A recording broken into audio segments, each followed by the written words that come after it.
Kiki Fatmala meninggal dunia akibat komplikasi kanker. Perempuan berusia 56 tahun itu menghembuskan nafas terakhir tepat pada hari ini, 1 Desember 2023. Kabar duka ini disampaikan oleh keluarganya lewat unggahan di media sosial aktris senior tersebut. Upacara pemakaman akan digelar secara tertutup dan hanya boleh dihadiri keluarga maupun sahabat terdekat di lokasi yang juga tak disebutkan. Pihak keluarga juga secara halus menolak kiriman bunga duka cita alias kepergian Kiki. Sebagai gantinya, pihak yang terkait diminta untuk berdonasi pada badan amal atas nama Kiki Fatmala. Bagi yang ingin mengirimkan bunga, keluarga meminta agar digantikan dengan sumbangan kepada badan amal sebagai penghormatan untuk Kiki Fatmala, ujar keterangan yang sama. Kiki Fatmala sempat berjuang menghadapi kanker paru-paru selama beberapa tahun terakhir, bahkan menjalani pengobatan ke Singapura.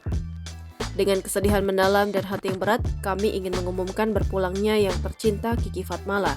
Tulis akun Instagram @qq_fatmala dikutip kompas.com. Kiki Fatmala meninggal dunia di usianya yang ke-56 tahun setelah mengalami komplikasi akibat kanker. Kiki Fatmala meninggal dunia pada 1 Desember 2023 pada usia 56 tahun karena komplikasi akibat kanker. Lanjutnya, pihak keluarga meminta untuk dihormati privasinya setelah kabar duka ini. Pernyataan ini adalah satu-satunya komunikasi resmi dari keluarga dan kami tidak akan memberikan wawancara atau pernyataan tambahan selain ini. Tulisnya lagi. Kiki Fatmala mengawali karir beraktingnya dalam film Permainan di Balik Tirai pada tahun 1988.